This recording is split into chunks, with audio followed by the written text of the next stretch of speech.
Yes, we are back. It is Home Studio Q&A, episode 6. We're here for another week answering your questions about mobile and home recording. My name is Pete.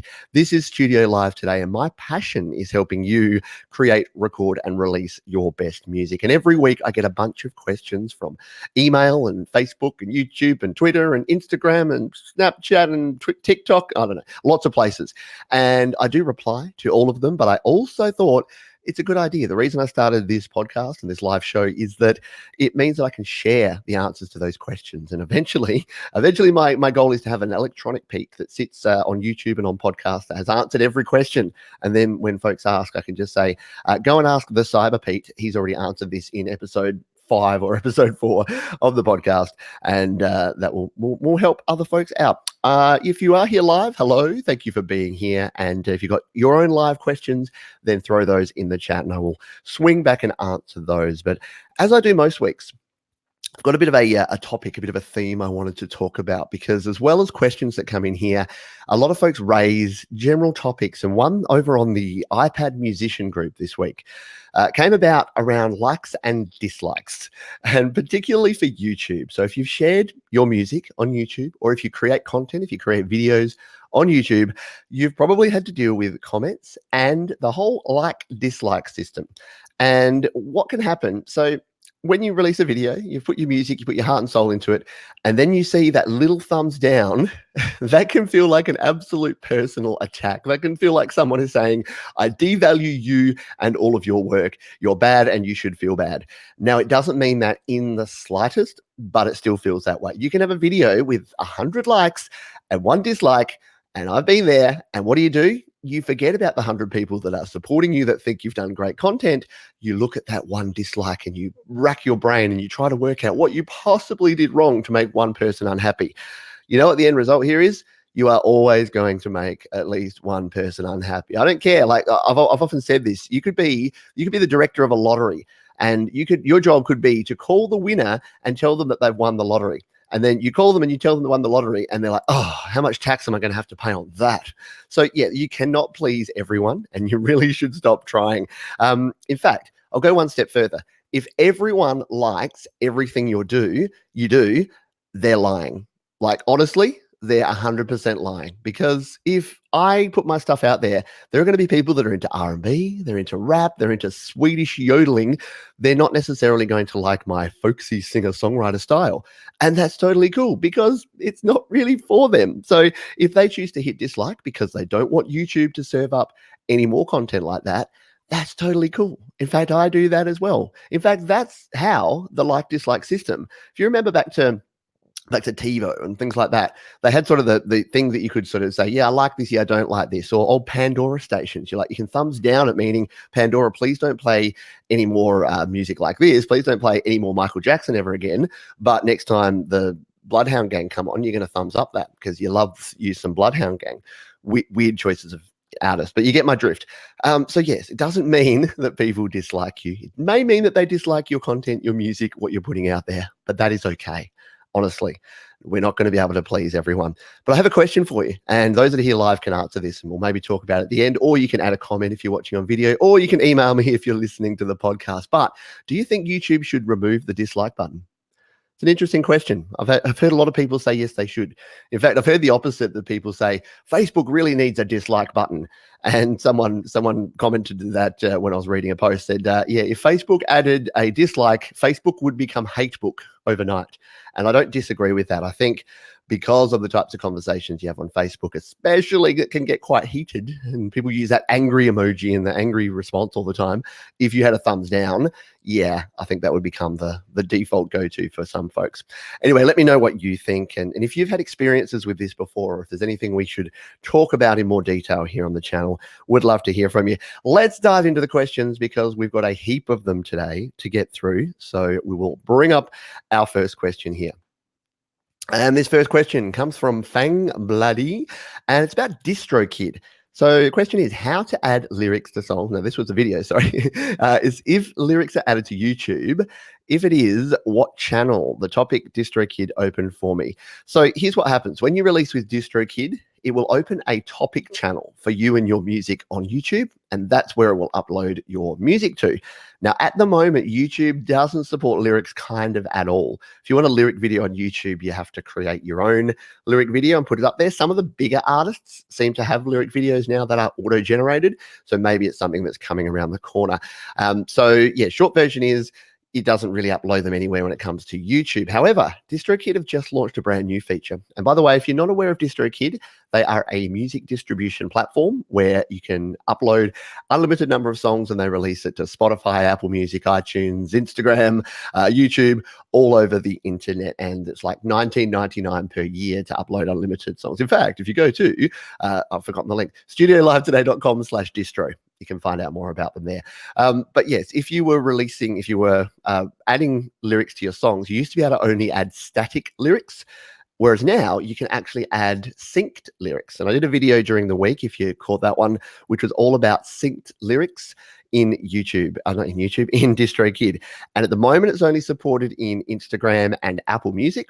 But it means that you can actually submit your sync lyrics. And it's actually really cool. You listen to your song and you hit the space bar every time there's a lyric, and then it actually tracks and puts timestamps on your lyrics so that when someone's playing it back on Instagram or on Apple Music, the lyrics play along. And it's pretty cool and it's fun to do. So yeah, keep that in mind. If you are choosing a distribution platform, that might be another good reason to choose DistroKid, because they just keep bringing the fun. They keep bringing the new options, and that is always a good thing. You want a company that's in tune and in touch with the changes. They're the first to get distribution directly to TikTok, and they're the first to add synced lyrics for your music, which is cool. But yeah, hopefully to answer the original question, yeah, it doesn't really do anything with lyrics on YouTube yet. That's more of a YouTube thing than anything else.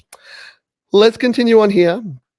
Now, I did a video. I've been doing a series of videos for those who use GarageBand about the AU plugins, so the audio unit plugins from Apple in GarageBand. And I've got a question here. Pete, I can't find the AU new pitch on the Apple Store.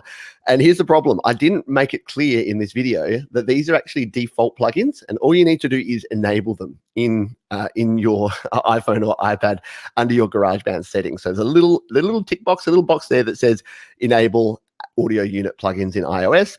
You tap on that one in GarageBand settings, and then the plugins pop up, and there's 15 of them. So AU New Pitch is one of them, which we went through, the New Pitch plugin where you can pitch shift things. And in fact, I've got another video because someone kind of threw down a challenge that they wanted to retune from 440 to 432 hertz. Now, if you don't know about the whole 440, 432 hertz, don't stress too much.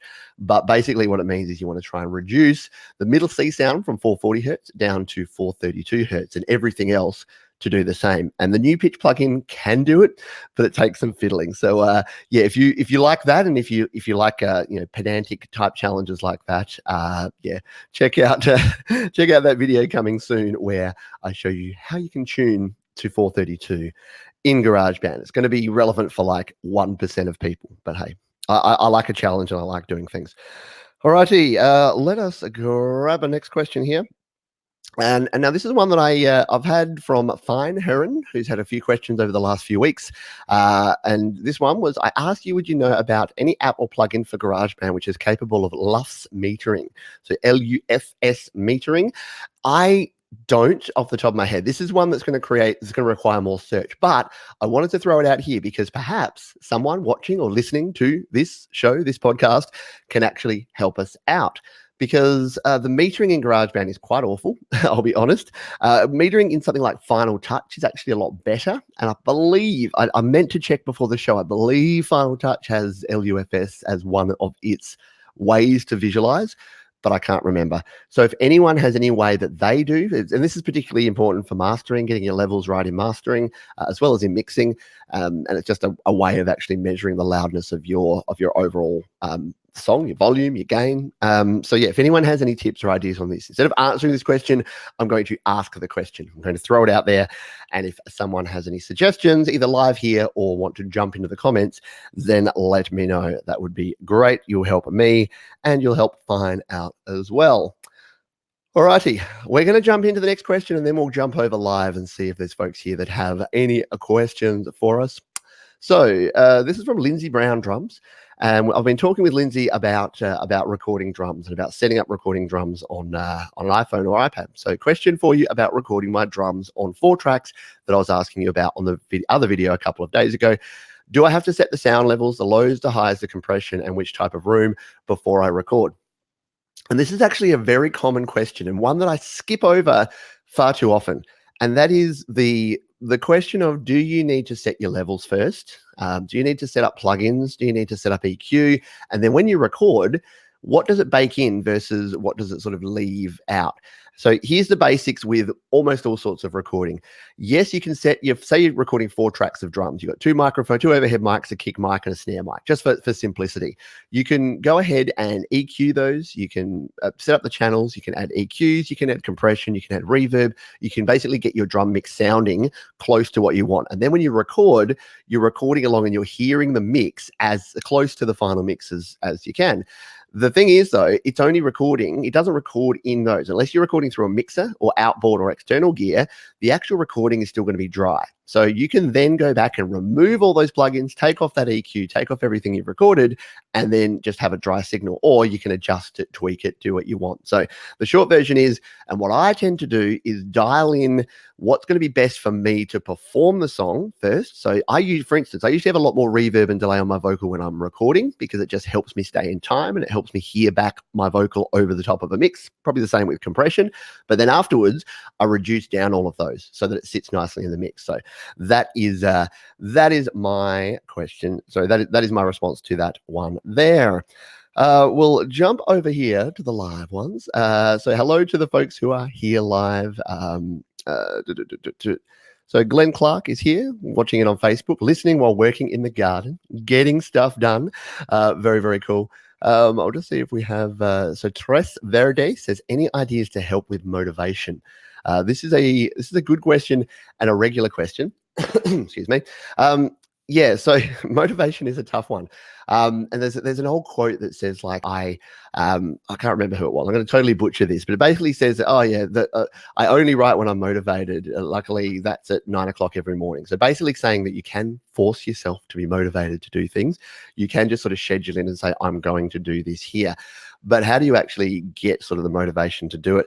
There's a few things I like to do and I like to suggest people do, and that is to start small, because the trouble is, if with music and with trying to get motivated to record music, it is hard to actually get that motivation if you are faced with a whole song or a whole EP or a whole album. You're like, whoa, that's a whole lot.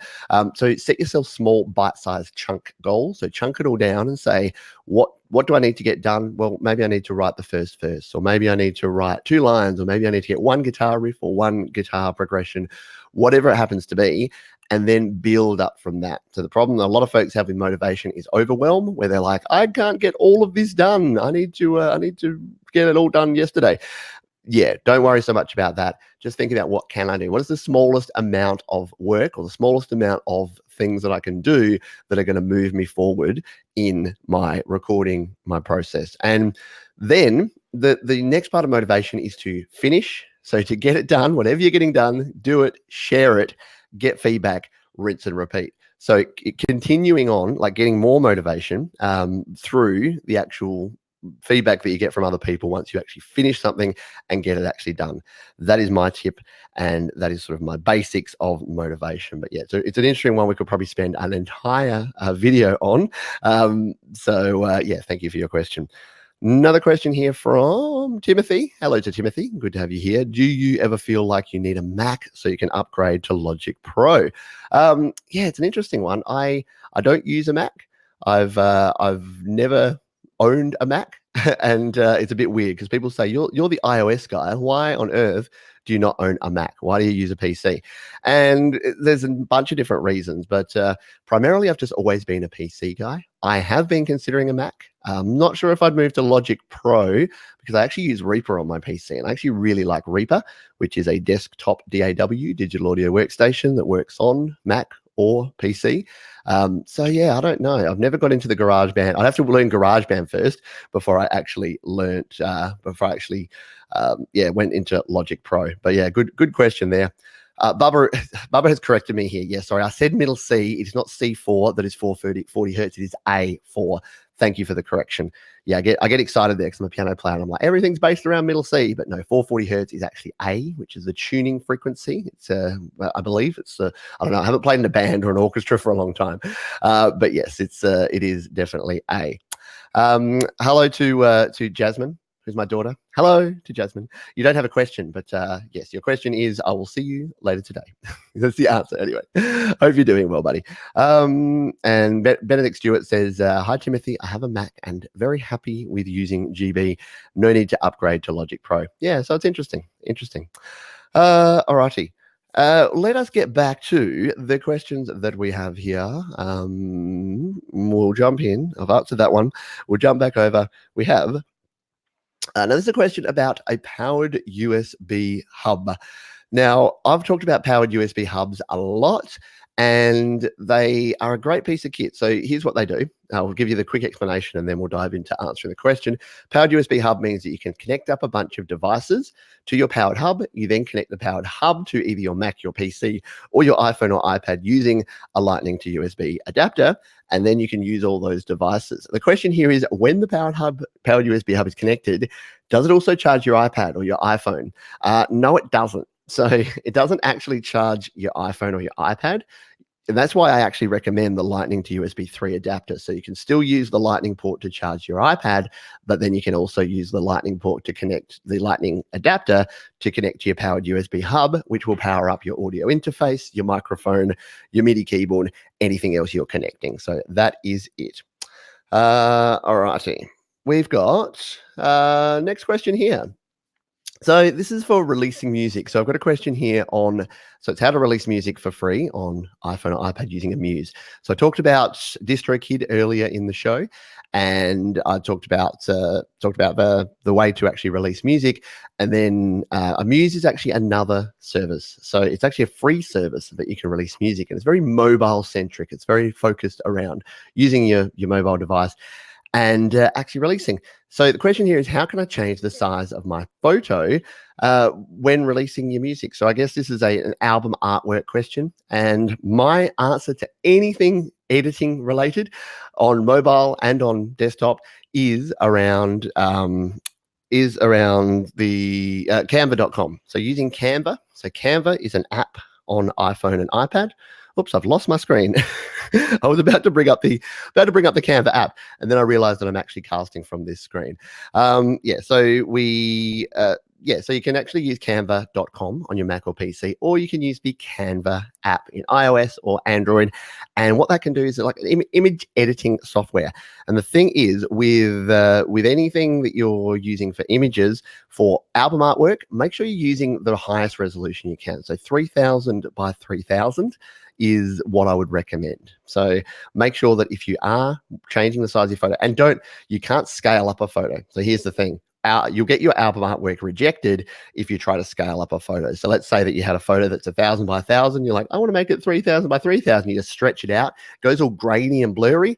Yeah, that's not going to help you. That's actually going to impact your ability to release music. So yes, I hope that helped out. And if you are looking to release music, honestly, do it. I mentioned it before when we were talking motivation, but yeah, there's nothing actually better than getting your music out there. And once you're at the point where you're ready to share it sort of more broadly, using a Muse is a great first step because it's free and you can actually get your music onto Spotify and Apple Music and iTunes. And it's super cool to be able to get everything out there. Right, we've got a question here. Have some coffee from my brand new Studio Live Today mug. We'll have another question here about... Now, I haven't talked about COPPA on this channel. So what is COPPA? It's the Child Online Protection Privacy Act, something like that. What this is the FTC have basically said to YouTube, anyone who is under the age of 13, you can't collect information on them and you can't serve them ads and you can't have them participating in YouTube basically in any way. And what you now have to do is with every video that you release, you have to say, is this video intended for children?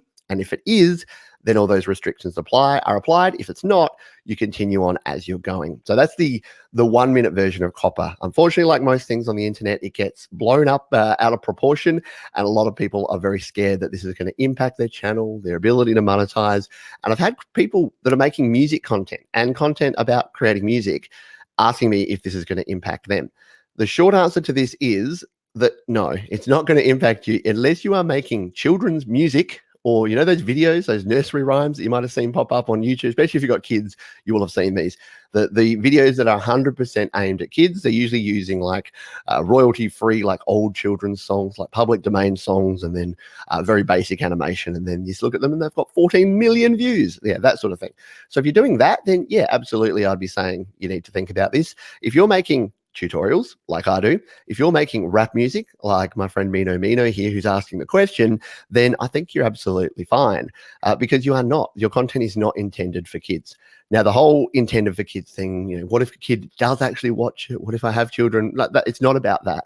If children are watching adult content or content that's not directly for children, then that's not your fault or your problem. However, if you are specifically targeting children with your music or your content, then you do need to be aware of it. That's the basics in my view on that one. All right, George Milo, hello to you. When's the next Apple Loops update? I need loops. Don't we all? Yeah. So there hasn't been a GarageBand update or an Apple Loops update for a little while. We had, what did we have?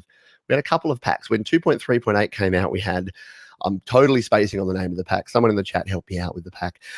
We had a new pack that came out then. It wasn't the Prismatica. That was the one before. It was, I can't remember, a hip hop pack maybe.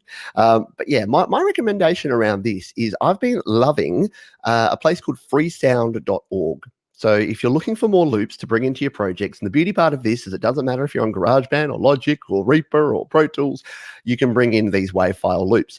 And there's a heap of different sounds there. And what I've actually found is that what a lot of the loop companies and places that are making loops are doing is they're putting a few of their free loops on there. And then if you check the description on freesound.org, they'll have links into like packs of samples, and you can get the free packs. And then of course, you go into the machine and you'll get advertising for other packs that you have to buy. But that's not a bad thing anyway, because I think it's a good model to give away some of the loops for free. And then if you really like that particular pack and that style, then maybe you do want to spend $20 and buy a loop pack and use that.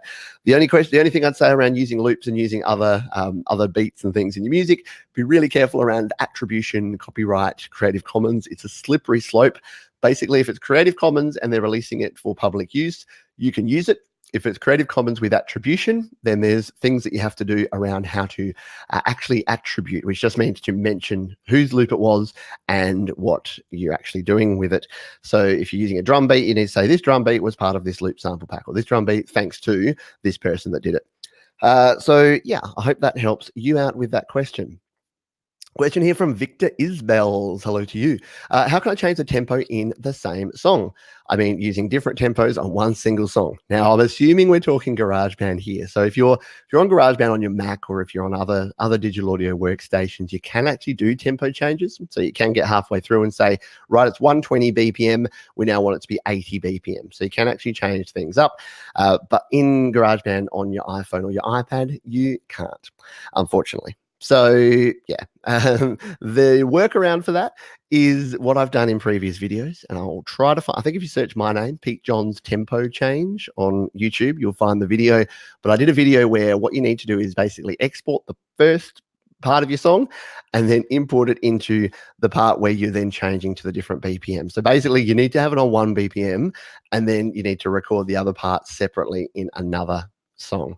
I know it sounds clunky, and it kind of is. You need to use 2 projects, mix them together when you bring the final mix down, and then go from there. So going off the grid once you're bringing them together, because you can't have that grid. It's a lot easier for just time signature changes, because as long as the beat's staying the same, you can just custom tap in your own metronome, your own click track, and go with that. So hopefully that helps you, Victor. Yeah, short answer is it's kind of difficult.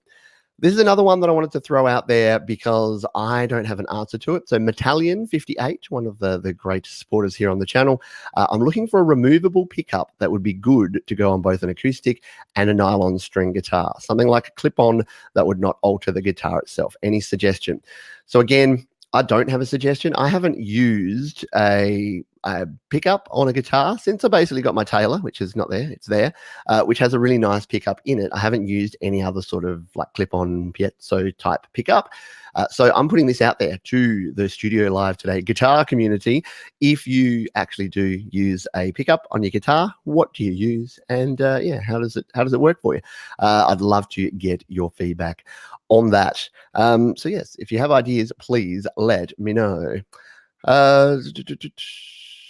Uh, yes, cool. So I think we're nearly done here. I'm just going to bring that up. Sorry, I'm jumping back over to the live chat. Now, it's really great for those on the audio version where you're like, oh, let me just check the comments and see if we got a question. But yeah, John Kell here has just confirmed the GarageBand for OS has a tempo track that allows you to automate tempo changes. So there you go. There's a big tick, a big win for GarageBand on Mac OS as opposed to the iOS version. So a question about the plugins that we were talking about. So Purchaser Records, Paper Chaser Records. Hey Pete, love the videos. Am I able to buy more plugins and how do I go about getting them, please? Yeah, you can 100%. So any AUV3, so any app that supports Audio Unit or AUV3 as a plugin, you can actually buy that app, or if it's free, download that app. And then all you need to do is once it's on your iPhone or your iPad, assuming you're on iOS, then it'll just be there in your Audio Unit plugins. So if you want to see how that all works, there's a video I did about my favorite five free iOS AUV3 plugins. So if you want to find out about that, check out the video. Just search Pete Johns free plugins and you should find it pretty easily. But yeah, I go through my top iOS, so my top Audio Unit plugins for iOS. Hello, Timothy. I wish iOS would adopt VST instruments. Yeah. So the other side is, so there's basically three types of plugins. So there's the plugins that you use in iOS are AUV3. So they're apps, Audio Unit plugins. The plugins you use on a PC, so on Reaper, which I use, are VST, which stands for something. It's made by Steinberg. It's I don't know, VST anyway. And then there's AU, standard AU plugins. So not AUV3, but Audio Unit, which are Mac compatible. So if you're on Pro Tools or GarageBand on your Mac or Logic Pro, there's Audio Unit. So yeah, if you're ever looking on a website and it's like available in AU, AUV3, and VST, it just means that there's different versions available for those different systems, which is all very cool. All right, you've got a question here. A question here from Dave Fiano, Consulting. I'm going to dive back into recording again, but have a bunch of questions best answered handled in a live conversation. Do you ever do that for like an hourly fee? 100% I do, Dave. So yeah, feel free. And for you and for anyone, if you do have more in-depth questions, by all means, shoot me an email, pete@studiolivetoday.com. I've usually got 1 or 2 minutes to answer. If it's like, hey, Pete, how do I do a blah in a blah? I'll just say, yep, grab this and here's this, or check out this video. It'll show you how. If you do want a bit more in-depth information, especially if you're getting back into recording, I've done a few coaching calls lately and folks seem to get a lot of value out of those. So yes, please hit me up on email, pete@studiolivetoday.com, Dave, or anyone if you are interested in that. And a big shout out here to my man Bubba, who has just thrown a super chat here. So for those watching live on YouTube, super chat allows you to donate to the channel, which Bubba has done here. So he says, "You're a good man, Pete. Thanks for all your hard work. Without it, I would be far less attuned to GB and its underestimated abilities." That is great to hear and excellent feedback, because that's 100% my intent, and 100% what I'm trying to do here is trying to help as many folks as possible to do that. I know at the start of every video I say it's a nice thing to say. It's a little catchphrase and a tagline. Say, "Hi, my name's Pete and I want to help you create, record, and release your best music." But I genuinely do. And the number one thing that motivates me to do this show and to do all of the videos and tutorials and all the things on Studio Live Today is when I get feedback from folks saying, "Hey, I was here. I was at I was a 4 out of 10 and now I'm a 7 out of 10 in my musical journey because you were able to help me understand how to do compression, how to use reverb, how to release my music, how to master, anything like that." And the good thing is, I am not an expert. I know that sounds weird to say, "Hey, why is it good that you're not an expert, Pete?" But I've been doing this myself. and I was talking to someone about this the other day, that I think sometimes it's even better. Maybe this is just an excuse for my own lack of expertise, but I actually like learning from people that have been in the trenches and have been doing it themselves as well. So I think that there's a lot more value in that. Someone that's got, so I'm using this gear. I did a show yesterday about my home studio gear. And instead of me saying, oh, here's some budget home studio gear ideas, and now I'll walk over to my $1 million studio across the road because I've been doing this 20 years and I wouldn't actually use a Scarlett 2i2 and I wouldn't actually use an AKG Audio Technica AT2020. I'm using the stuff. So I'm actually doing the things. So hopefully that is helpful for folks. And hopefully that's what helps resonate, because you're like, yeah, if you watch me do it, watching that I can actually hook this stuff up and record and get a decent sound, what I'm hoping is it inspires other people to say, hey, if that guy can do it, then surely I can do it too. All righty. Thank you very much, everyone, for being here today. I hope you got some value out of this. If you did and you're here on YouTube, hit the like button. That tells me that you like this. If you're listening back on the replay or on the podcast and you have any questions or feedback, all the ways to contact me are available over at studiolivetoday.com. You can join the mailing list. You can find me on social, Facebook, Instagram, all of the other places there. Thank you for watching and listening, folks. I'll see you next time.